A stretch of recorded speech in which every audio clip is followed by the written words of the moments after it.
Hello, the Outlands. We are live. I'm Ian Raven. This is the Peering at the Defense episode of Peering at the Outlands. Really, what we're going to try and do is get some chatting happening. Get some meeting the order members, and hopefully, maybe dispel some peer fear that people have. Now, for me, I still get weirded out that people have fear of me because I'm just this guy named Ian. But I am told I can be quite terrifying, at least on a list, by people who have a similar level of awards. So who am I to know?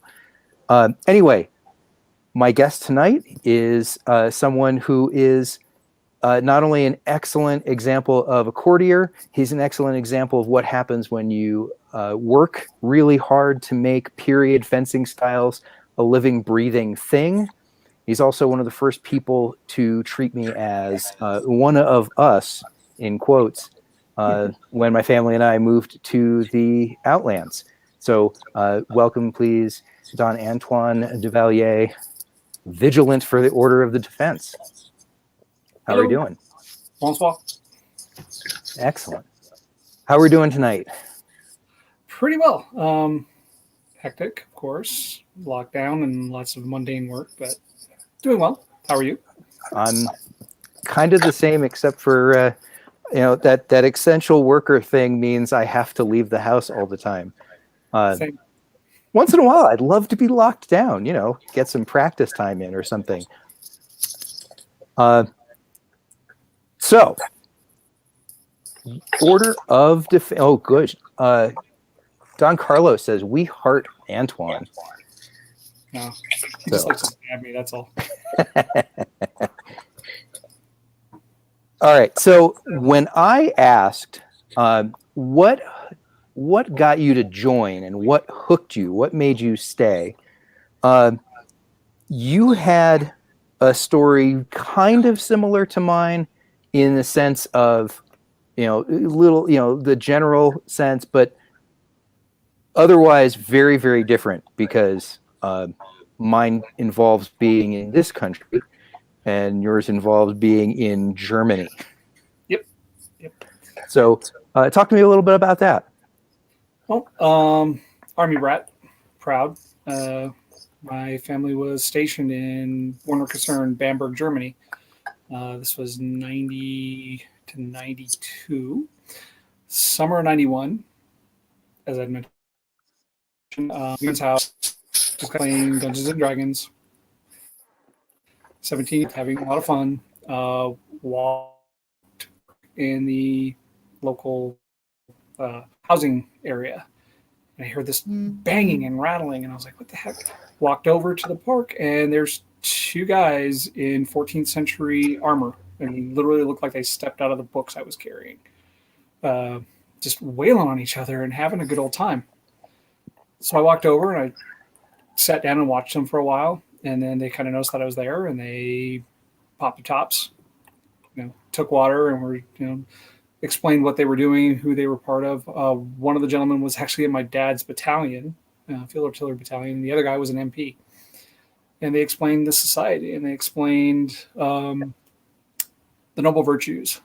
And at that point in time, I was really into the fantasy aspect of everything, but also Le Morte d'Arthur, knightly virtues, living. Now I can say living the dream.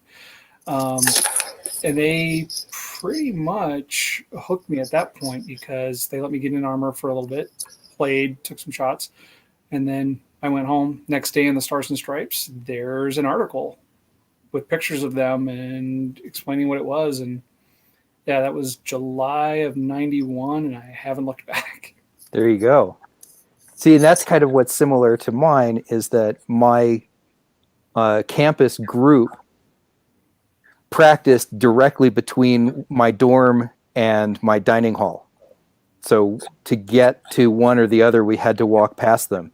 So my buddy Carrie and I were doing exactly this, and we heard I mean, the buildings that they're centered in between were all giant flat-sided things, so everything echoed. And all you could hear is the sound of rattan on shields. And we were like, what is that? So we went and we looked, and we were like, okay. It's a bunch of guys hitting each other with sticks. And there's two girls who we were trying to meet. So we went and hung out. I have no idea if the girls are still around. But Carrie has gone on to almost win the coronet of Eartha in Alaska, and here we are. And that was 1990. Oh, so just about the same time. Yeah. So the other thing that I had asked right about that same level in the document was, how do you define yourself right now? How do you define who Antoine is? Antoine the persona, or Antoine the fencer, or Antoine the leader? There's a lot of that. Exactly. I'm still a student, still learning the right way, the best way. There is no right way. There's only the better way to do things. I have a lot of people behind me that give me good advice. They also like to, they're not shy about telling me when I'm screwing up, which I appreciate. It's been a long road. Started in... There's that road. Neighbors, love them. Started in Drakenwald, of course. Moved down to Anstiora. Family was military, so we ended up in Fort Sill, Oklahoma. Got into Rapier. Really loved it. Moved up to Mid-Realm for college.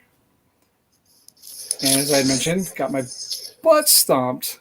Just there's no ifs, ands, or buts about it. First tournament I entered after being authorized, I was just walloped. Made me focus more, realize that the heavy armor, that was fun. It took to it a little more naturally, sword fights. The rapier side of it just caught me off guard and made me focus more. And it also showed me that there were things that I could learn better. The teacher that I had was actually the one who kind of guided me on this path of helping, of teaching those that want to learn, teaching them in a manner that helps them. So we sit down, learn what helps a person learn better. Several of our friends will say that I have, in the past, naysayed the period terms. Well, those terms kind of get in the way when you're first teaching someone.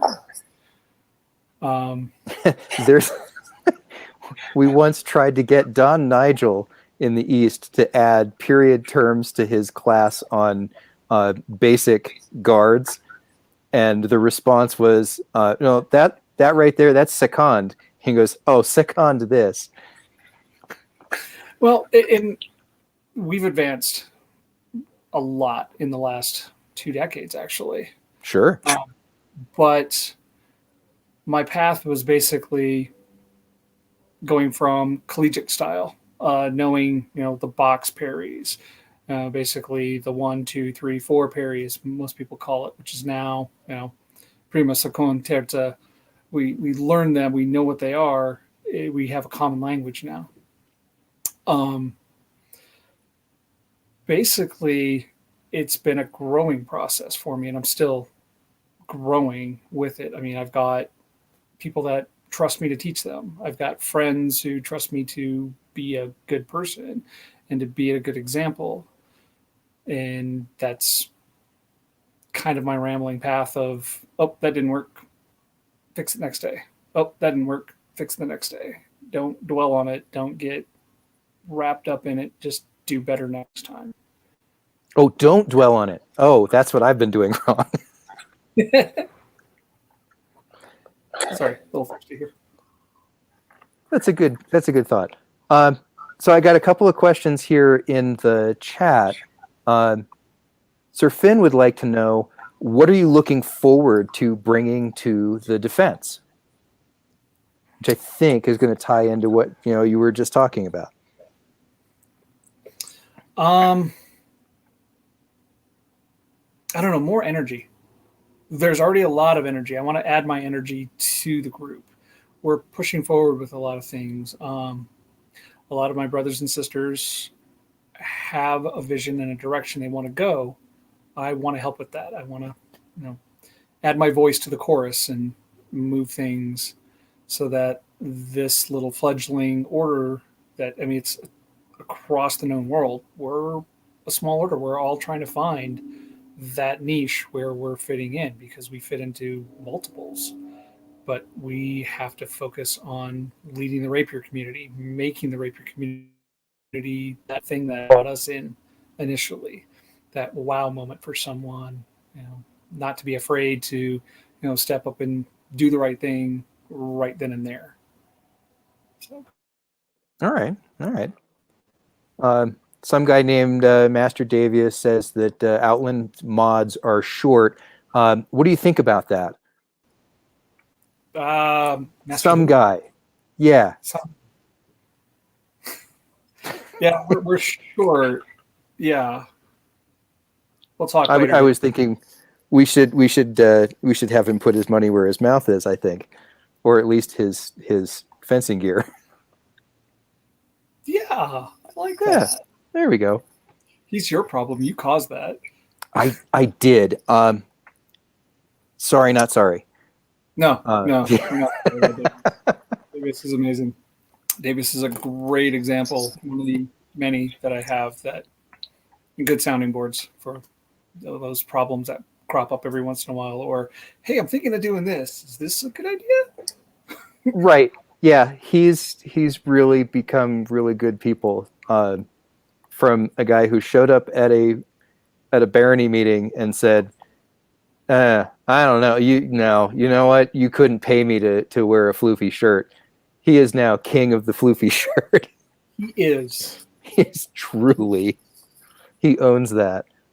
Yeah. That's how I met him. Talked about that the Estrella fight where we're out on the field and there's another Frenchman on the other side of the field trying to look better than me. Oh man, that can't stand. He won. All right. The Honorable Ladyship Shayla would like to know that if the Pelicans are known for service, how does service enter into the defense? We're just getting all the softball questions tonight. Yeah. There's a lot of aspects to that. As we had spoken about, rapier fighters tend to be everywhere at once. And we have, like I myself, I was King and Rapier Marshal. Before that, I was deputy to Master Gavanen. Well before that, I was Rapier Marshal for Dragonspine. Before that, I was Rapier Marshal for the incipient Shire of Darkstone in Northshield. So we tend to fit in our service where our style goes, basically. I'm a rapier fighter. I'm going to serve as a KMOF or a group martial offense. But we're also, as in the charter, we're known for our grace and our court manner. Well, a lot of people know, where's Antoine? If you can't find him out in the crowd or out on the field, look behind the seats. Oh, look, there he is, holding a sword or holding a parasol or holding a basket or making sure Her Excellency or Her Majesty or even His Majesty or His Excellency are taken care of and they have someone there. But it's also helping set up events, helping tear down events, helping run demos. We kind of just congregate where we're needed. the easiest way I can say it. It's just we show up where we're needed. Yeah, I could go with that. Because, I mean, similarly, I spent 12 years as the baronial rapier marshal for Bacale. Somebody asked at one point if we had ever had another marshal before me, and I was like, yeah, my Don, Dylan, who did that for 12 years before that. It's what we do. And, here I'm a local rapier marshal. I've been deputy kingdom for the last year, and I've put in my letter of intent for kingdom rapier marshal. It's to serve, to give back, to be that person who is saying, yes, this is a thing that has to get done. I will go do that so that other people can do the thing that they're here to do. Exactly. I think that's kind of where that fits into the defense. We just happen to do it through the lens of the rapier field. And courtly graces. The being a courtier is a huge part of it. Yeah. Being there to be that person who, the royalty can say, oh, Master so-and-so, would you help with this? Or being that guy that somebody can point to across the field and say, oh, you want to know about this topic and this really, really specific subtopic of it? Yeah, go talk to Antoine. He'll be your guy. And I think that's a very specific but special part, kind of service that, look, we're rapier fighters. It's rapier. We're not going to shut up ever about it. No, all the swords, all the time. Yep. I mean, we've been called on that because we turned Queen's Prize into a discussion of measure.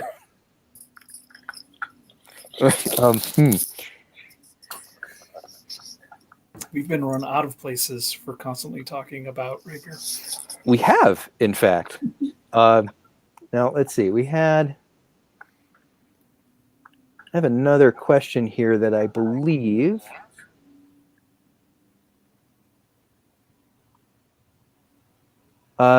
Helen wants to know,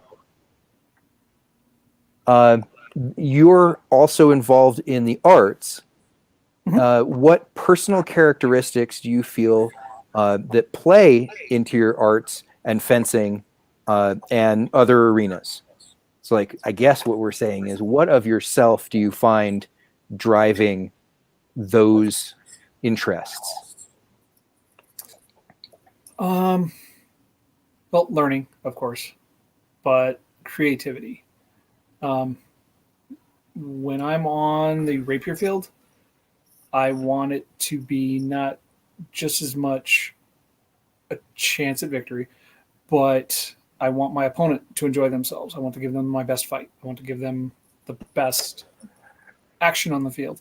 The spectators, I want them to be able to appreciate and be able to tell and see what's going on. So it's more precision, more art for me. With my recent delvings back into calligraphy and illumination, it's just that artwork again, that expression, that finding my style and putting it out there and letting it, it's someone can look at a scroll and go, oh yeah, that's an Antoine. Hopefully, in like 10 years or so. But it happens. It does. I can tell you. You told me that at one point. Yeah, I knew exactly who made a certain scroll. But the same with rapier. It's one of the funny things is watching a fight, being told by someone, yeah, watch, they just did your move. What move? And you see the rising dagger shot or the envelopment over the top with the thrust. It's like, yeah, that is my move. What? And so that whole putting myself into an action, putting myself into a performance or a display. Yeah, that's I think what Cahoon was aiming at. I mean, because there is a certain unbridled joy to watching somebody do the thing you've just been working with them on, or something that you've worked on with them for months and months and months. That that moment where you turn your student over to run the class and somebody asks the question and they say, okay, well, here's the example. And they set up a situation and do exactly what you would want them to do. Yep. Without thinking about it.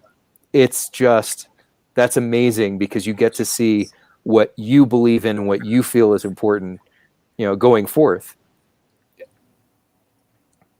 It's, the same with a scroll, because I know that, for us, our always start with research into what the persona is, what the person is like, what are they into, because there's no point in doing a Book of Kells scroll for a 16th century Burgundian. Yeah. I mean, not that I'd be able to, I think at this point, come up with a scroll for a 16th century Burgundian without a lot of work. But I do happen to be working on a very, very large scroll for me, based on the Bayeux tapestry, which is absolutely period appropriate for this person. I don't think I've ever done a 36-inch wide scroll before. That's going to be intense. There's a lot of tiny, very little soldiers wearing chainmail in that. Yeah, but you look out though; it's the Bayeux tapestry, so they're really just circles drawn on. They are circles. There's just a lot of them. Don't forget the club. You always have to have a club. Somebody's got to have a club. Oh, absolutely, absolutely, and one of them somebody's leg, I think. Okay, I'm trying to make sense of some of this because we have a bunch of people who have asked questions of you, but haven't given their names, so I can't give them credit. Although Don Servi would like to know, what advice do you have for those who have tried to branch out into other aspects of the SCA, but have yet to find something that inspires them as much as their primary interest? Keep trying.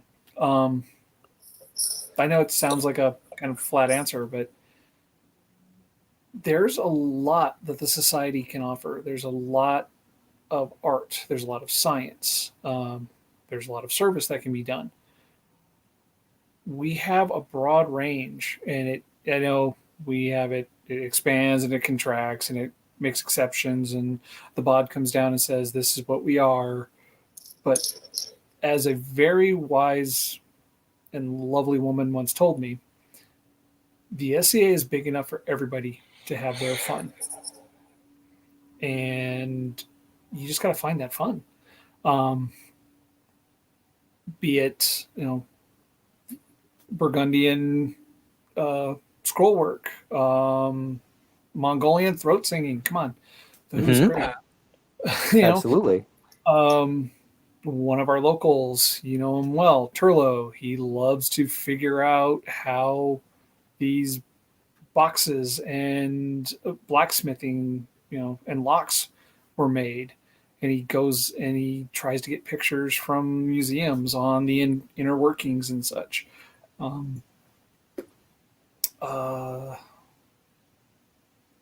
Just find that thing. It's a flat answer. It's not a direct answer, but it's don't be shy to sample everything that the society can offer, or find something that you can offer the society. There's a lot of people that have brought things. Oh no, we have lost our guest. All right, we have technical difficulties there. Hopefully we can get Antoine back. To go along with what he was saying, find the people who have interests that are the furthest from what you do already. And absolutely go and talk to people. There, You're back. Yay. foot kicked the cable down below me. Sorry about that.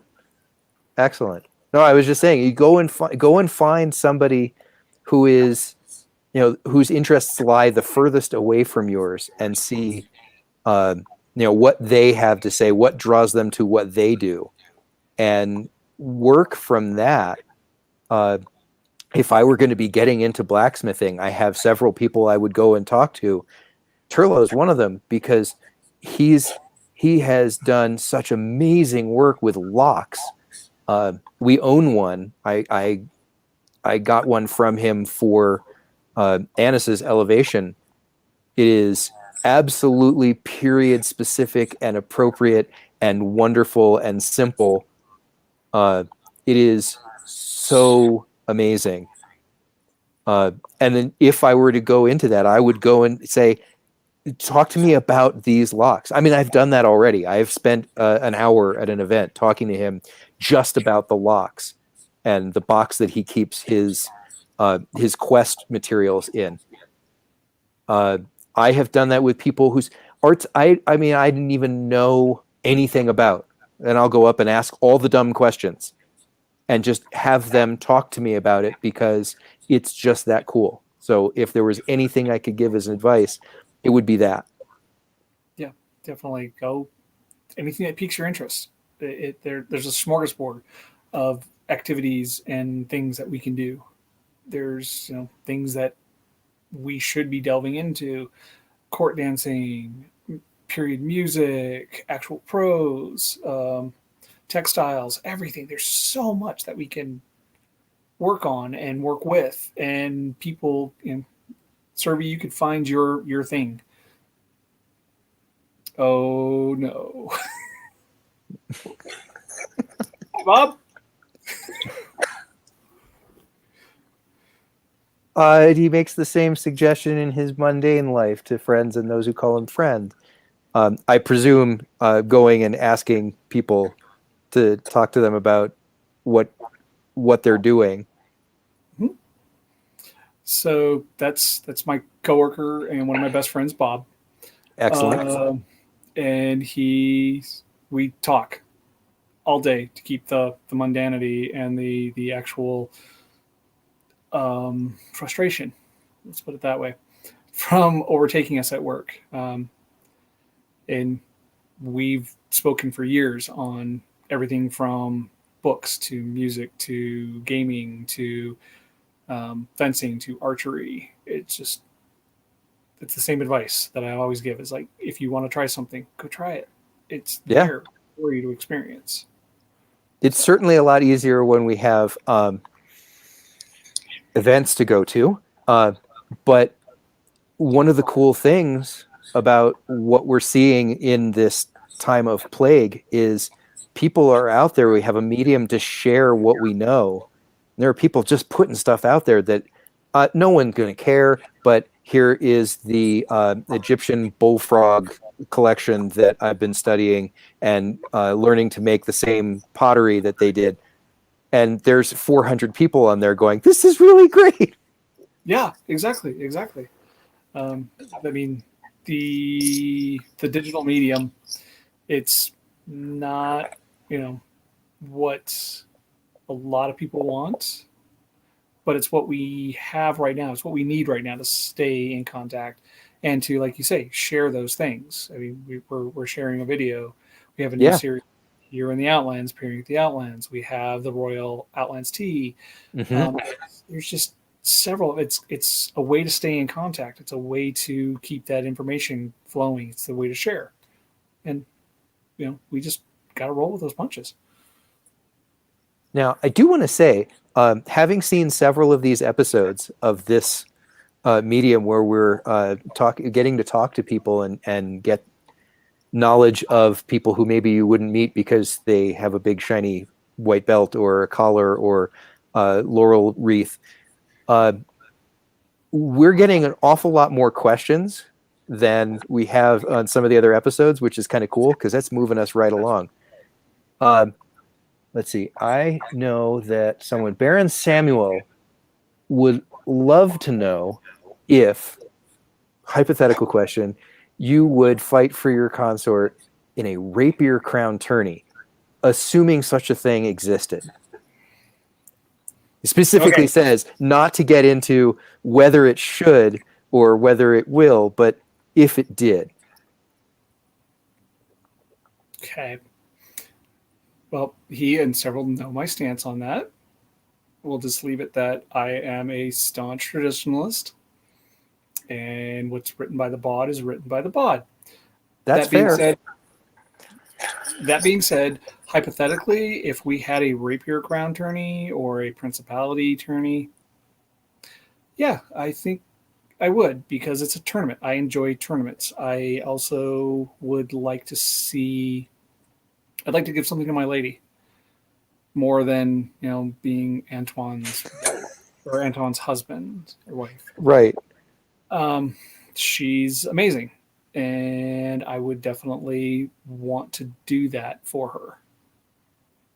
But so yeah, if there was such a hypothetical blasphemy that would ever occur, yeah, do it. There, some of the Palatine baronies, I understand, have a rotating sequence of things that they do, where part of the time the coronet is decided by combat, as is traditional, and part of the time it's decided by arts and sciences. And I know a couple who have both sat the baronial seat in, oh god, I'm forgetting what the actual place. It's in Hawaii, but they have both sat the baronial seat by their own hand in successive reigns, because one took it on the combat field and one took it with A&S. And there has always been this sort of weird little undercurrent of, can we, should we, include rapier? It kind of depends on whether you can do it in threes, I guess. Yeah. But or if you want to swap out one form of combat for another. But certainly, were that an opportunity, I know a number of people who, myself included, it would be hard to keep us away from that opportunity, Exactly. especially on a smaller scale like that. Yeah. Maybe not crown. Duel? All right. Exactly. You want to try and hit me with a sword? I want to hit you with a sword. Let's try and hit each other with swords. Exactly. Yeah. Now, in the same sort of vein, and I think I may have lost it here, but how far back did that get? Nope, I've lost it. Oh, no, here it is. Here it is. Sir Bardolph would like to know if there is a tradition in the Order of Defense that you love or hate or wish existed. So, yes. And it's also going to tie into our beloved brother's ribbing of me about the Eternal Vigilant. But there's something I want. And I know that it would mean something to our queen. I want that buffet from my queen. That's something that she deserves to give, and I want to receive from her, because she is a Maestro of Defense queen. She is an Order of the White Scarf of the Outlands. Indeed. So I want her to have that special moment, to be able to say she made a mod in her reign. I'm still kind of shocked that it's me. Better choices. But I wouldn't be, honestly. But I want her to have that special moment, and I want that moment as well. I don't need the blow to the face. I don't need... We'll discuss it. But I want her to have that special moment too. And I want that tradition to start in the mod. We're a combat order, primarily. We fight. We should be up to taking a blow and meeting it on the field. So certainly, I know there's a tradition that is There's a tradition similar to that in several kingdoms that involves a glove, and you either have a gauntlet thrown down or you are challenged, uh, with the glove, and that is the your challenge to take up what it means to be that level of of a defense, of a courtier, of a defender of the small, of the needy, uh, and it's a hot button topic at the very moment. But interestingly enough, not something I ever expected would be part of my experience. Certainly, since our order sort of elected to forego that when they started, there was a discussion at the last Pensic that was about buffets and the fact that the Outlands Order did not do that. And Her Majesty Martine felt that, oh, that can't be. I have mods here in my camp who haven't had a buffet. So as I walked through that area to go talk to somebody who happened to be on the other side of that conversation, she called over Sir Alistair and had him open a court. And I'm standing there going, I don't know what's going on. Opens the court, punches me in the arm, and closes the court. So it just kind of stood there for a moment, realizing that, oh, something just happened. Still don't know what it is. And then, got, kind of piecemeal filled in with what was it that had just happened and what had transpired. And she felt her defense should have that. It certainly, Johann and Martine both felt very strongly that we are a combat order, and as such, similar enough to the chivalry that we should have that sort of tradition at least offered. And then Hawkgirl walked through camp, and she looked me in the eye and said, "Would you open a court?" Kind of gestured Hawk over, opened a court real quick, punched him in the arm, closed the court. What just happened? I went, gotcha. Right. I know what happened this time.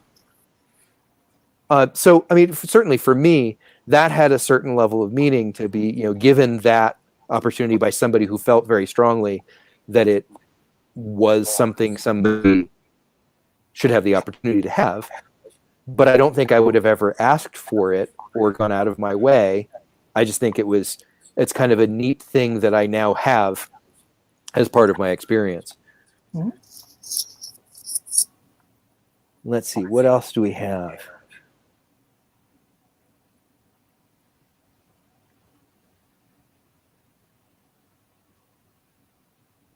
Doña Ibarra like to know that since a lot of young college-age fencers start with a lot of natural talent and energy, how do you go about helping them make the transition to an older, slower time?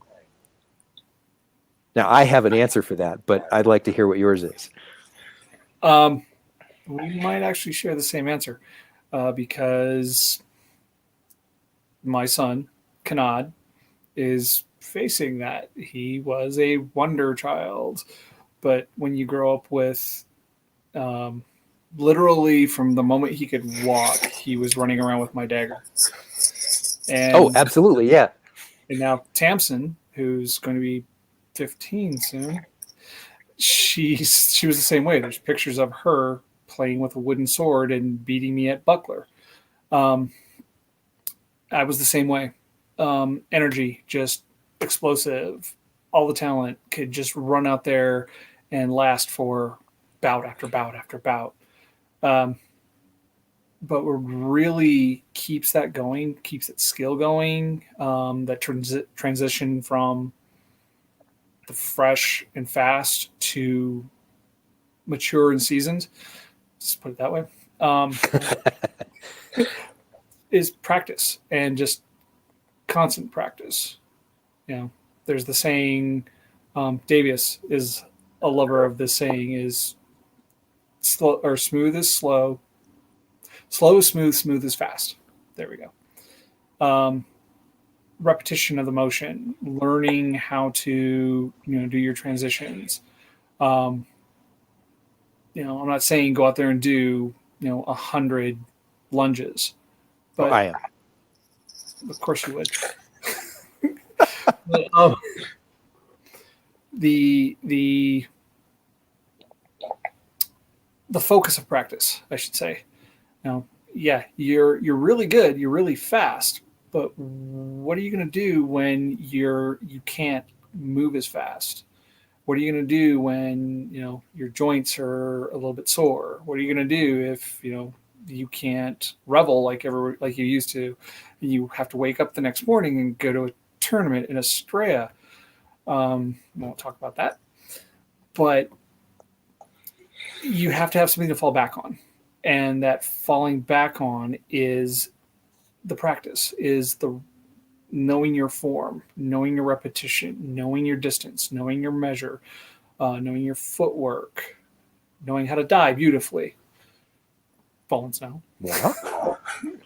But it's that transition of, after a certain point, your youth and exuberance will get defeated repeatedly by experience and Treachery. okay, a little treachery. And like I said earlier on, one of my first experiences at a tournament, I was hot to trot in my local area.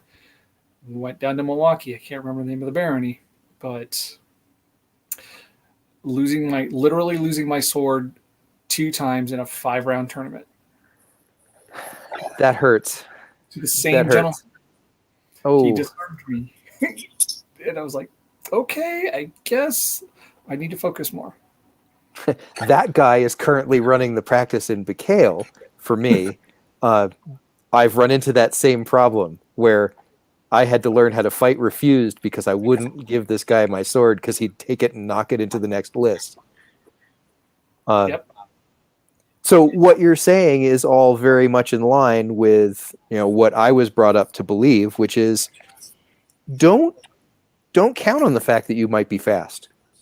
I came to fencing later in my SCA career than I could have, but even then, I came to fencing and was immediately taught by somebody who said, let's work on basics. And I was like, well, that's boring. Now it's boring. And then I transferred from that teacher to a different teacher who was so specifically keen on the building blocks, the fundamental underpinnings of what makes fencing work, understanding the relationship between time and distance, or the fact that time and distance are the same thing, or just the simple action of only doing half of a disengage and finishing it with your extension. Just the simple little things that, when put together, build a much more cohesive whole. That I, for example, consider myself a slow fencer. And certainly my understanding of how a bout is unfolding consciously is slow. It'll take me until the next bout to go, oh, hang on a second, that last guy did something. But what it allows you to do is to say, I understand the timing. I wonder if I can get you to do this thing that will be advantageous to me.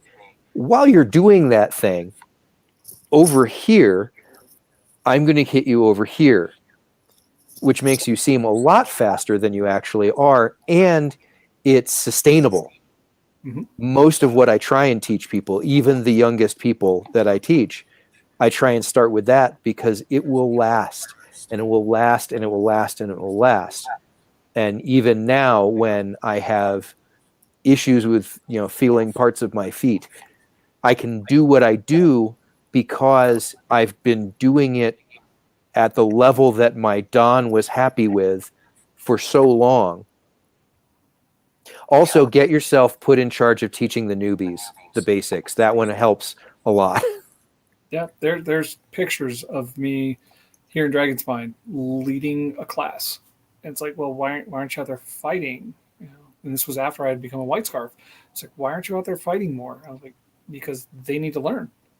We want them to grow. We want them to appreciate this. I'm not just going to throw them into the meat grinder and say, okay, here's a sword, here's a swishy poke, and here's a mask, and go stab that guy. That doesn't work that way. You have to, like you said, the fundamentals, the basics. And youth and exuberance will only get you so far until Correct. you run into that guy who's been watching you, maybe the first bout or maybe the second bout. He's just off on the side going, this guy relies on an overextended lunge. This guy relies on a disengage in 4. This guy relies on his footwork or some sneaky little heel trick. Sneaky little heel trick. Talk to Turla. But that's the thing. It's you have to broaden your skill set. You can't just rely on the fact that, hey, I'm fast and I'm going to snipe it in there. You're going to get known as the sniper, and people are going to wait for it, and they're going to bait you into it, and then suddenly, like you said, your blade's going to go on this side when I was actually aiming over here. Right. So I hope that answers Donya Ibarra's question. I mean, certainly the other thing I can offer is don't be afraid to dismantle what you're doing and go back and do this at any point. Because while people who have been paying attention online know, I've been doing this for a long, long time. And I've built what is, a noticeable and recognizable form over 25 years. And 2 Octobers ago, I decided, you know what, I'm going to scrap that. And I picked up what is essentially trying to bend the Walpurgis Feck book, the Royal Armory's 133 manuscript, to fencing. And between my apprentice and I, we've gotten pretty far, and I have substantially changed my form to be what is more period appropriate for me. Ian would know these things and not a cavazione. Exactly. And I mean, each time we sit down and we work on this, something else comes up. And I just learned something over this week that replaces a disengage, which I had, figured didn't exist, and I was just figuring I'd have to live without it. Oh, they have a disengage. It looks really funny because you end up doing that, and it just shifts the blade angle enough that it drops out of line. And I went, oh, I can do something with this. Yeah, that aha moment. Yeah, and that's something I still am getting to experience after doing this for 30 years. I've decided to make an effort towards that, that more period appropriate style, but I'm building it on top of knowing how to move and where to put my weight and where an angle will work and where it won't, and how to move a buckler. And all of that stuff still comes back. And my apprentice, unfortunately, gets to bear the brunt of that because he's my practice partner. And he'll just watch me do something and go, well, foo, because that should have not worked for you, but you know how to do this other thing that you've been doing for 30 years. So, it works exactly into what that question is. Now, I was going to try and put that question off for a little bit, but I saw the Grayson asked it as well. Hi, Adam. Is that a milk jug? I don't know what that would be in reference to. I don't know. Where is it? There it is. I think that looks like a milk jug. It does have a very milk jug-like appearance. It was delicious. Excellent. Adam's let's see. CB. Yeah. Hi, Adam. Well, he's here in 2 places, by the way. He's also right there. Oh, excellent. That's a Um, nice subtle little detail. I like it. he actually he's been a great inspiration, and um, he gave me some wise words a couple years back at a Battlemore. Um, no surprise, Antoine loves tournaments. What do the mods run? One of the best tournament Indeed. series in the known world. Yes, Davius, I said that. In the known world. The mod circuit is amazing. Absolutely. Can agree. It's just well represented, well fought. Um, the challenges in there, everyone brings their A game, and that's what we thrive on. I chased him. What was this? Second year, the second year of the mod tournament. I chased him through the rankings, and the finale was at that Battlemore, and he got the top dog trophy. It was he and I in the finals, and it was literally whoever won that tournament won the overall. Oh, wow. But won the overall.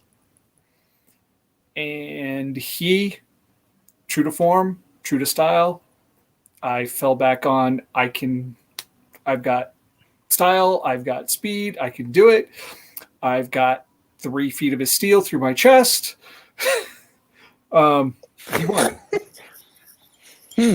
But I mean, I've seen you. I've seen you fall for that, actually firsthand. it happens. It happens. I mean, you came out against me at Arkel Defender, and we're like, oh, I am going to style this. I am going to he is not going to see this coming. It's going to be so period beautiful. And I just kind of went, and then you did the whole that same reaction. You're like, hey, that's not 3 feet of steel that's supposed to be there. Exactly. But he came to me afterwards. We shared camp area, and he had some private words for me. But he gave me that and that to let me know that I was on the right path. And if I had questions or concerns or anything like that, I could always talk to him or his lady. I love Her Majesty Narissa. So yeah, he's everywhere. He's picking on me because this camera. the milking it. I'm not milking it. Yeah, like this is your fault. Yeah, well, COVID sucks. But it truly does. Back to, I want to give Her Majesty that moment. I don't want to have an online thing. I want to have everyone who wants to be there be there. Absolutely. Absolutely. All right. I am looking at our time. We have a few more minutes. Okay. I do want to share something with you, a little look at your future. Okay. You got the box, don't you? What box would you be referring to by any chance? What box could you be talking about? This box? This enormous piece of furniture? Is that what you're talking about? I traveled around with that thing when Yanni was elevated. Yeah, I mean, I imagine there's a lot of people who are not surprised to see that object, but I certainly didn't expect I'd be holding on to it for that long. However, it houses a really cool relic, and that's been neat to have, in my hot little hands for as long as I've had it. It does cement the one of us part of being a master of defense in the Outlands, as I hope it will do for you. I hope so. I hope so as well. Now, the other thing that I wanted to mention, and somebody did mention that it was kind of cool that we have a lot of chivalry coming out. It was kind of cool we have a lot of people coming out and asking questions here.